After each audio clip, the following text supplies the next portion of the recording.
And we're live. What's up, everybody? Thank you for joining. This is actually a spontaneous stream. We're meant to have Yossi Klein Halevi on, the author of Letters to My Palestinian Neighbors.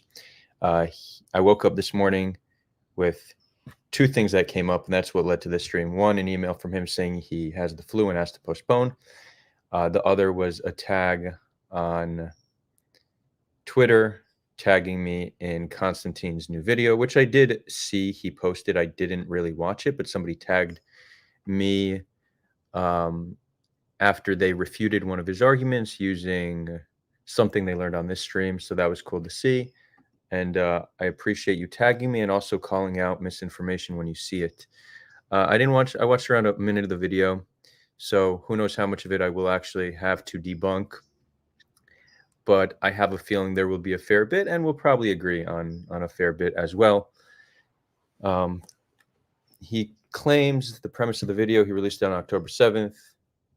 Wait, did I give context? We're talking about Konstantin Kisin's video. I don't know if I mentioned that. Konstantin Kisin's video. Oh, it's in the title, obviously. He released on October 7th saying that he's no longer on the fence. I found it a little bit weird because I don't think he was ever really on the fence. I don't follow him so deeply, but from what I recall, he's been pretty pro-Israel from the beginning. So seems a little bit almost disingenuous and opportunistic, releasing it on the 7th. But I guess we're all, and anybody in the content creation space, all influencers are somewhat opportunistic. So I won't hold that against him.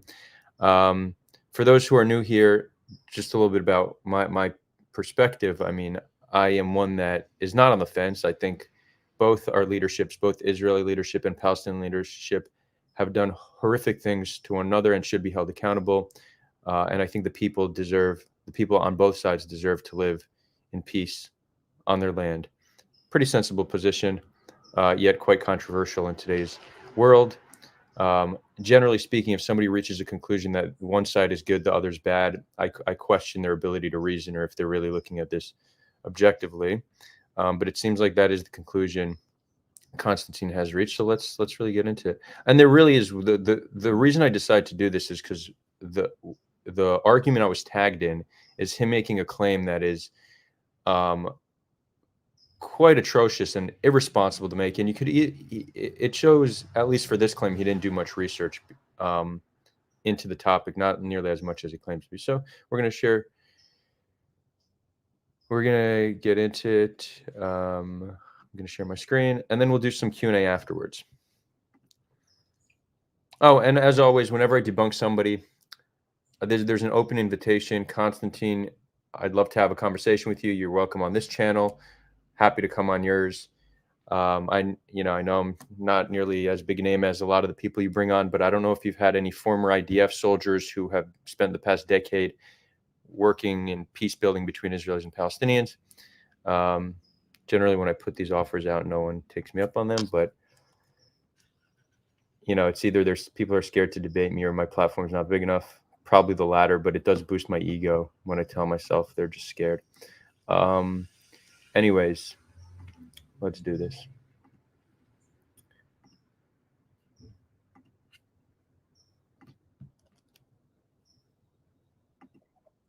Let me know that you can all hear this. You can see it. Cool.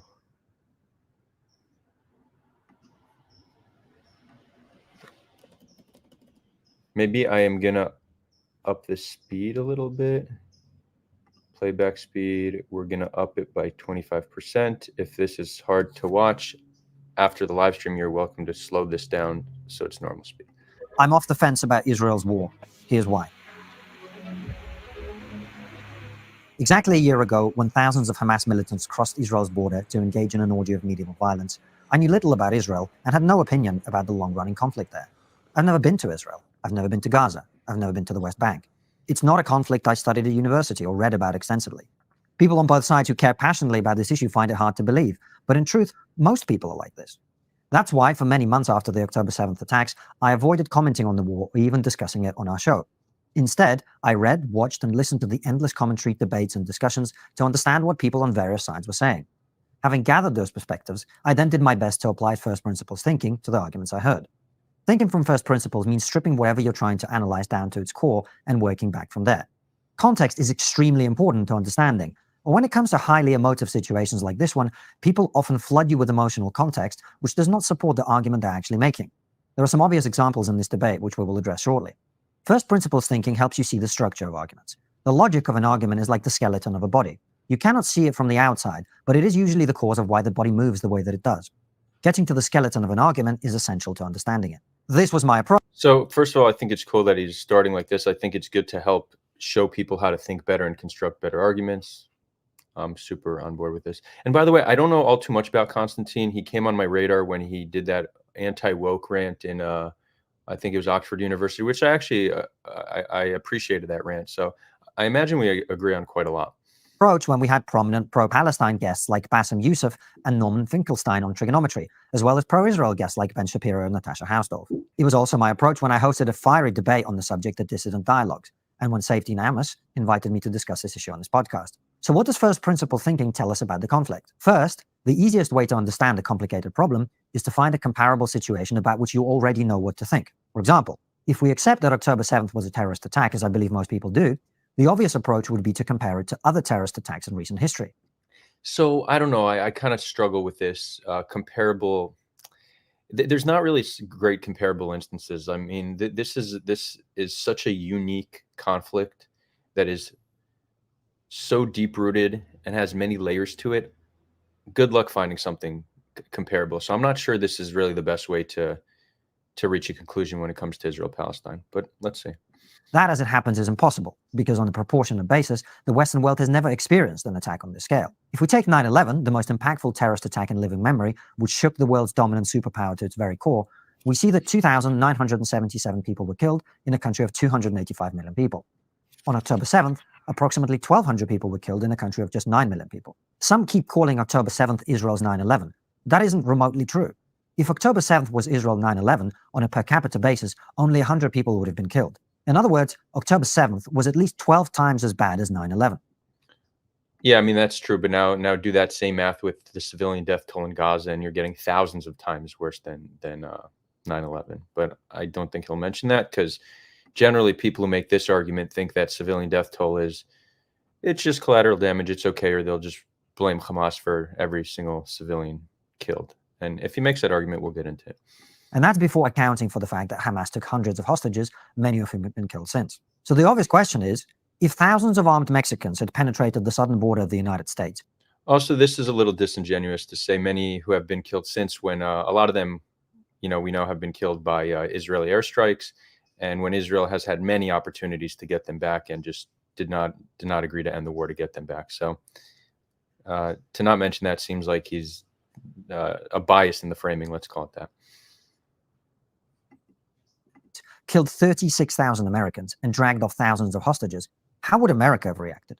Would there still be a Mexico to speak of? Whatever your view of the history of this conflict, I believe the logic of this is impenetrable. So here's another thing, that he's using the United States as an example. What would the United States do? But the United States is the country that has really led the world in war crimes in recent history.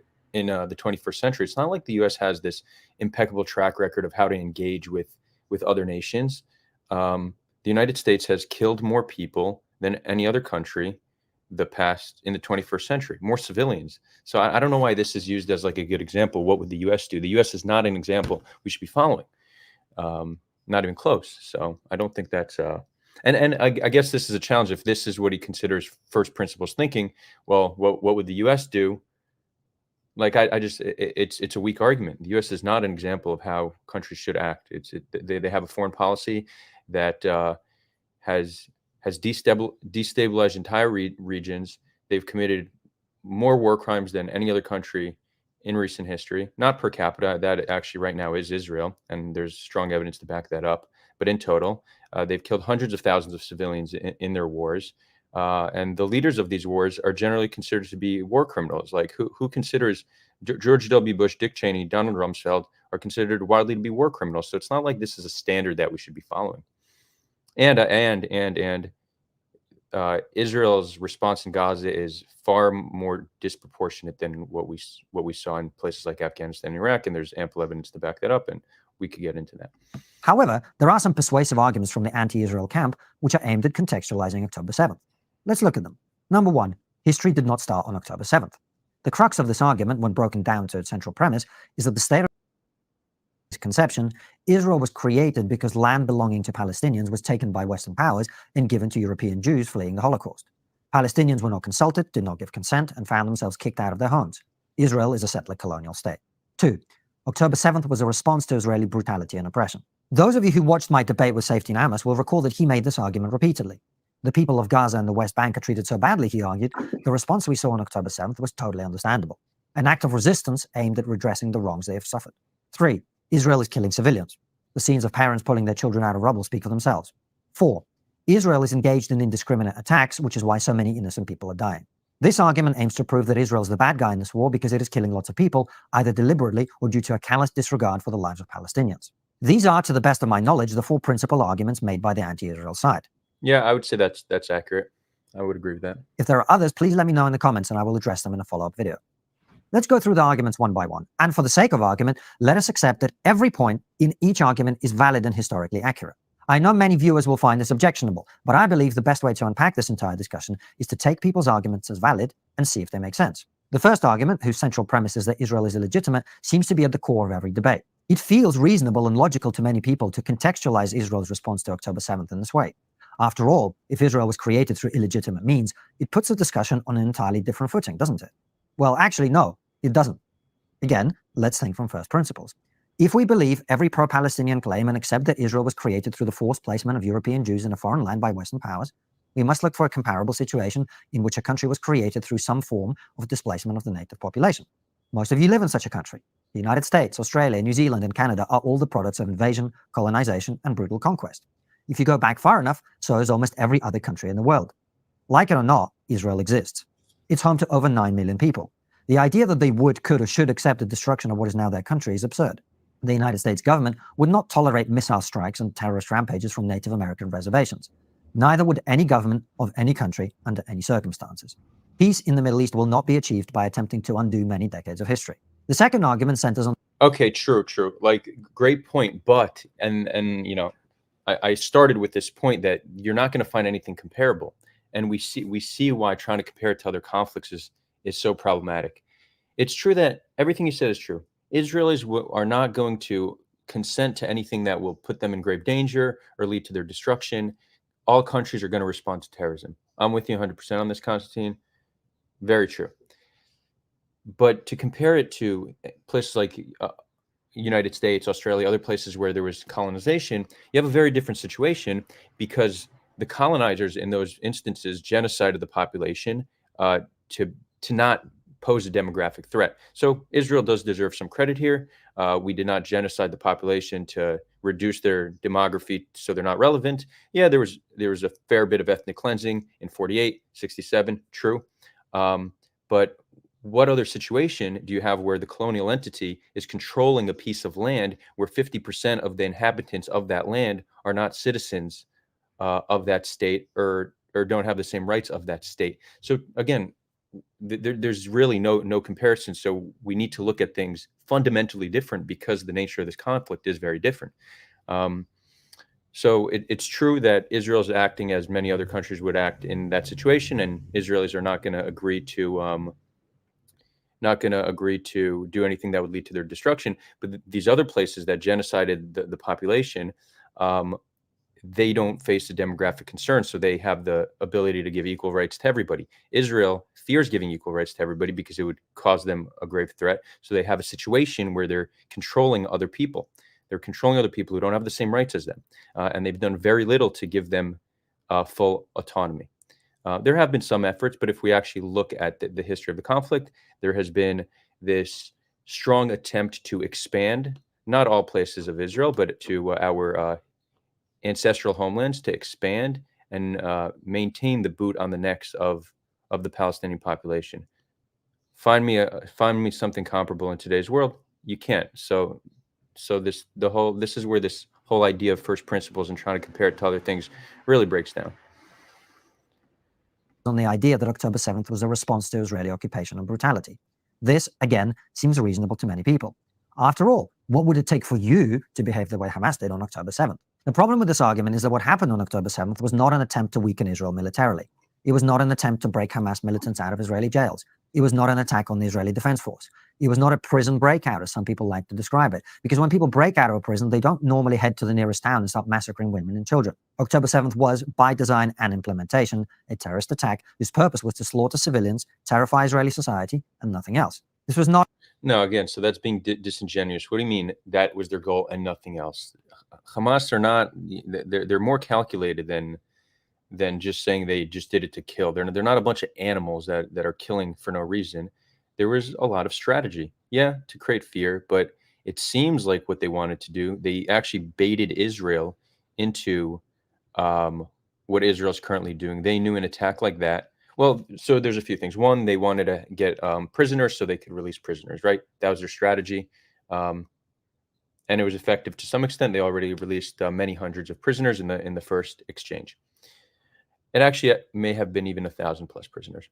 The second is, every time that we hit Gaza, Hamas gets strengthened internationally and domestically, and Israel becomes more isolated. We essentially fall into their trap by responding with so much aggression. It allows them to garner the sympathy of the world. It allows them to get billions and billions of dollars of funding to rebuild Gaza, much of which goes to build these tunnel networks and buy weapons. So to frame it as their only intention was to just kill people and create terror, I mean, that's just a disingenuous framing. If you actually have an understanding of the conflict and are trying to reach a good conclusion, there's no way that that's going to be your hypothesis on why they attacked. It's way too simplistic. No serious analyst on the conflict actually reaches that conclusion. So, I mean, Konstantin, you're obviously a smart guy. Did you actually think about this deeply and do the research? I'm not convinced. And if you did, then I just think you're being disingenuous and a propagandist. Not an act of resistance. It was an act of terrorism. And wait, let me make something clear. Just because I explained Hamas had a greater strategy doesn't mean I'm saying that it was justified. Those who are familiar with this channel know that I'm very much against violence, especially against civilians. But it's disingenuous to frame it as just wanting to kill civilians. Where also we had around a fourth or a third were soldiers who were killed, which they have likely a higher rate of combatant to civilian deaths, like a better rate of combatant to civilian deaths than we currently have in Gaza. Again, doesn't justify it, but important context nonetheless. Which is why Israel had to react to it in the manner that it has, and why any other country would have done the same. The third argument is that Israel is killing civilians. This is the one claim made by the anti-Israel side that is undeniably true. However, this is an example of the emotive but irrelevant context I mentioned earlier. Civilians are always killed in war. The question is not whether they're being killed, but who bears responsibility for their deaths and who can stop the killing. Again, applying first principles thinking, we must reach for a comparable example. There is no exact equivalent that comes to mind, but there is some useful context we can consider. Hamas has repeatedly stated that given the opportunity, they will repeat the October 7th attacks again and again and again. While this may seem shocking to us in the West, it makes perfect sense given that Hamas believes Israel is illegitimate and would like to see it gone. This means that unless Israel destroys or degrades their ability to carry out their threats, it is likely to experience more terrorist attacks again and again. Does anyone seriously believe that any government of any country anywhere in the world would or could react to something like 12 9/11s in one day and the threat of more to follow as many times as possible with anything other than all-out war? And who can end the killing? Well, theoretically, Israel could, of course, but for the reason we just discussed. So yeah. Again, all-out war. I mean, what does that even mean? We have international law. We have the law of proportionality. I think there's a legitimate argument to be made that engaging with Hamas in this war that they invited in is a tactical and strategic mistake. There's certainly an argument there that there's no way to actually win that war and defeat them militarily. And in order to try, we're going to kill a massive amount of civilians, likely not get our hostages back, create a PR crisis, only increase sympathy for Hamas and the Palestinian cause. This is a calculation Israel could have made before going into Gaza, and looked for other ways to get the hostages back and deal with Hamas. Getting the hostages back, we know there's a way to do it. Before Israel entered Gaza, Sinwar gave a deal that he would release all the hostages. If Israel releases all the Palestinian prisoners, that's not a favorable deal, but it's not like we countered it to get something more favorable. We outright rejected it because we had to take this to Hamas. Now, you might think that this is naive. They attacked us. We need to go in. That's fine. If that's your argument, okay, let's entertain that. And again, I don't think that's inherently a bad argument. I understand the desire to strike back and try to defeat Hamas militarily. When engaging, there's many things you can do differently. Right now, we are seeing Israel engaging with a lower level of proportionality, meaning more damage to civilian harm proportionate to the military gain they're achieving than any other conflict in recent history by a Western nation. We're seeing an unprecedented amount of war crimes. Now, whenever I bring this up, people are like, "What do you mean? I've heard that Israel's the most moral army in the world. They're engaging in the best way possible." Next week, I'm going to do a full report going a deep dive into the extent of the war crimes, the civilian death toll, the proportionality. There's a very clear case and a lot of evidence to back up what I'm saying. I will go a little bit deeper into this. I just want to finish into it on this term. I just want to finish the video. But even if you make the case that Israel has a right to go after Hamas, that doesn't mean that everything they therefore do is justified. Let's take an extreme hypothetical, all-out war. Why not just nuke Gaza, right? That's the best way to deal with Hamas is to nuke Gaza. Most people would say, clearly that's a little bit too extreme. Okay, so many would also say what Israel's currently doing is also excessive. And there's ample evidence to back that up. When we look at the war crimes being committed, when we look at the damage to civilian infrastructure, when we look at the civilian death toll, the ratio of combatants to civilians, the picture is quite clear. The waters are muddied by pro-Israel propagandists who make these just outrageous claims, and Konstantin makes one of these claims very soon. We'll get to it. But when you actually objectively investigate what's happening in Gaza, it's very hard to see this as just Israel's acting in the best way possible and trying to fight Hamas in the best way possible. And international law exists for a reason, to stop the destruction of cities by conquering nations. So FAFO law, you're asking, how do we know it's more disproportionate? Well, I've learned a few things since making that claim, and I will get into it very soon, how I know that it's more disproportionate. Discuss they can't, won't, and shouldn't. That leaves Hamas, who could have returned the hostages and surrendered the people who took them. What is more, they could hide their civilians in the vast network of tunnels they've built to reduce casualties. Instead, they refuse to build bomb shelters and do everything they can to maximize civilian casualties. That's not my opinion. It's something Hamas are themselves proud of. A senior spokesman for the group. Okay, so this is true. Hamas has the ability to end the war tomorrow by releasing the hostages. Well, no, not by releasing the hostages. They would need to surrender, right? They would need to unilaterally surrender, give themselves up to Israel, or leave Gaza. That is what they would have to do to end the war. But Israel also has had many opportunities to end the war by agreeing to the ceasefire deal, which they continuously refuse. So it's interesting because if you believe that Hamas, the argument Konstantin's making is more legitimate if you believe Hamas to be a legitimate government, which he doesn't believe. But it is a good argument to those that say, yeah, they're a legitimate government. They're not a terror organization, right? If that's your argument, then Konstantin is right to put the onus on them. But if you consider them to be a terror organization, you shouldn't rely on the good graces of a terror organization in order to reduce civilian suffering. I mean, that just doesn't make any sense. Let's take an example. If you have a situation where, let's say you have a hostage situation in a bank, that's true. The quickest way to end the hostage situation is for the hostages to just give up. But is that something we should depend on? And let's say they don't give up the hostages. Can we just destroy the entire neighborhood and be like, oh, you know what? It's their fault. No, clearly, nobody thinks that is a reasonable thing to do. But when it comes to war between nations, we seem to have a completely different standard. Hamas could end this by surrendering and giving up the hostages, and Israel can also end this by agreeing to a ceasefire deal, which would require them to leave Gaza. Sami Abu Zuhri gave an interview on Palestinian station Al-Aqsa TV the last time this conflict flared up. The policy of people confronting Israeli warplanes with their bare chests in order to protect their homes has proven effective against the occupation, he said.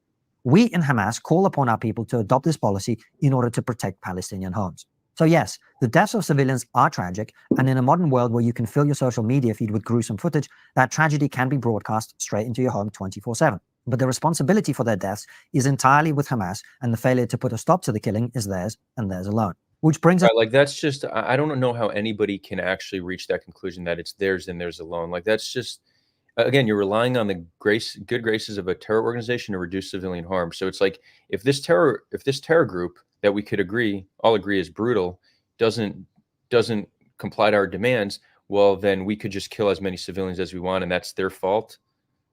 Like, it's a very like, again, Konstantin is clearly a bright guy, but there's a level of shallowness to that thinking that's hard to comprehend how an intelligent person could really reach that conclusion. And nobody really thinks about that when it comes to cases like hostage situations, that a government can just level a city to deal with a hostage situation. Nobody really thinks that. Just to the final argument. Israel's attacks are indiscriminate and designed to inflict civilian casualties. This is actually the simplest argument of the four to address because it is an empirical matter. The war in Gaza is not the first conflict in human history. We can compare the ratio of combatant to civilian deaths in this war to others. What happens when we do? Historically, urban warfare operations result in a casualty ratio of 9 civilians for every 1 enemy fighter. Okay, yeah. Killed. This is what got me to do this stream. 9 civilians to 1 combatant. Okay. This is absolutely false. We hear this all the time. We have a lot of pro-Israel advocates making this claim. It is absolutely false. There's zero basis for this, and there's no conflict in recent history that has 9 civilians killed for every 1 combatant. They tried to trace where this claim comes from, and there was a report put out years ago that 9 to 1 is the victims of war. So civilians are, let's say 90% of the victims of war are civilians, but a victim could be injured, lost your home, economic damage.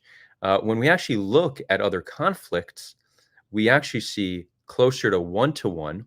So Fafola, you asked me, Adar, how can you say it's more disproportionate than any other wars by Western nations when you've admitted that we don't know the civilian to combatant ratio?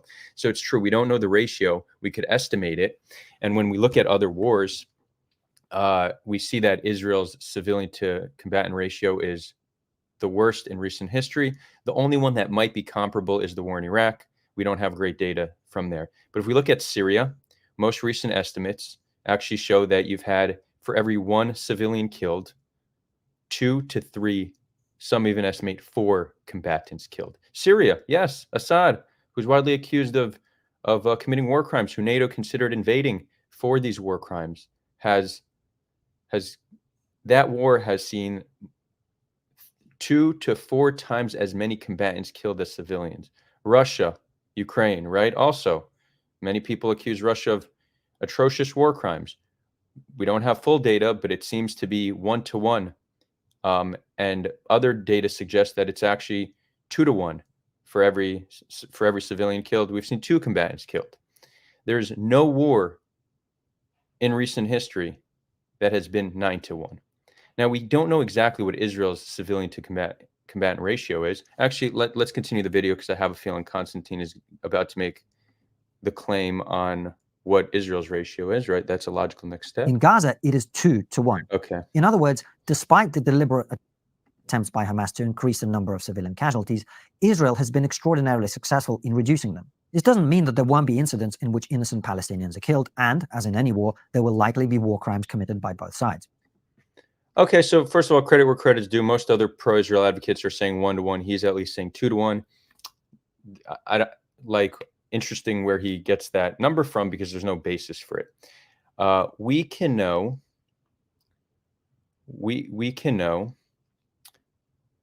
with a high degree of certainty that's the civilian death toll in Gaza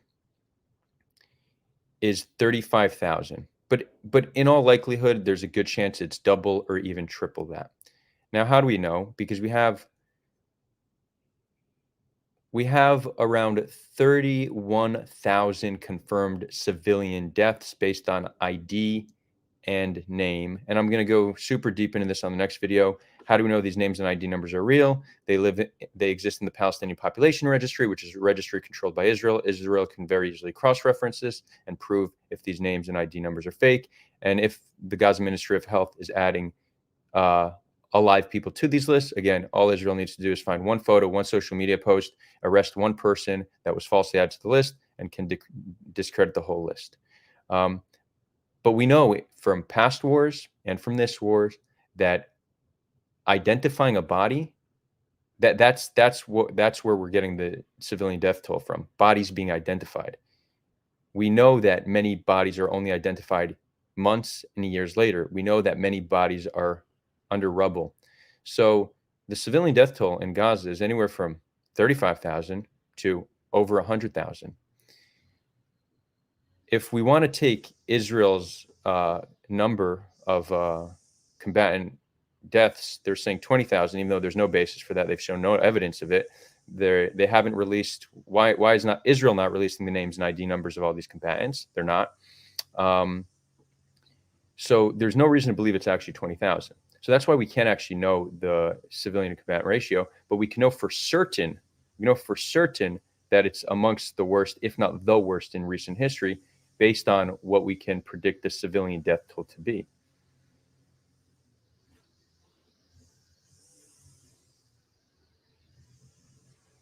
Let's continue. But overall, the numbers don't lie. If you need further evidence that claims of Israel's indiscriminate attacks are nonsense, just look at the way various commentators reacted to what has been dubbed Operation Grim Reaper. Thousands of Hezbollah pages were rigged with explosives and then detonated simultaneously, killing and injuring thousands of terrorists and a small number of bystanders.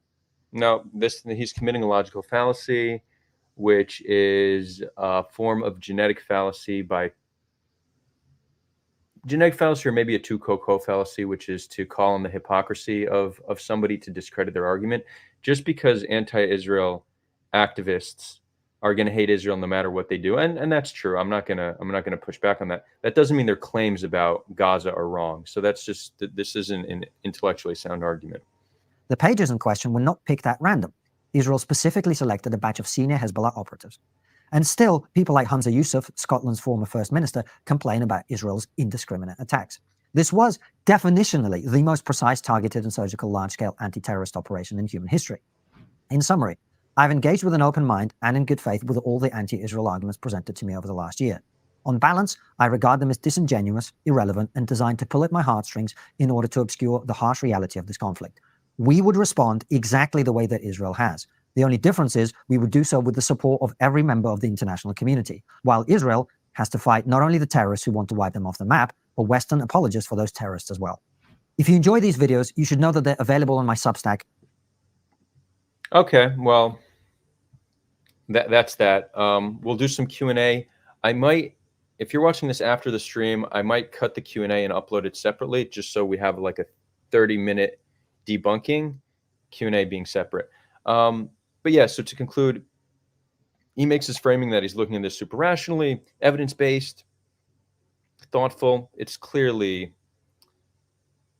on one hand, sloppy work, driven by deep bias, not intellectually sound arguments, missing a lot of context. So now when I look back and he makes this big thing about first principles thinking, now it just comes off as just a little bit pretentious, like it's a way to legitimize his argument before making them. But nothing about that seemed like a sound first principles reasoning. It just doesn't. And again, Konstantin, you're welcome on at any time. I know I'm not as big a name as a lot of your other guests, but, and I say this humbly, there's a good chance that I'm better informed on this topic than most of the guests you've had on. I've also served in the IDF, so it gives me a different perspective on things.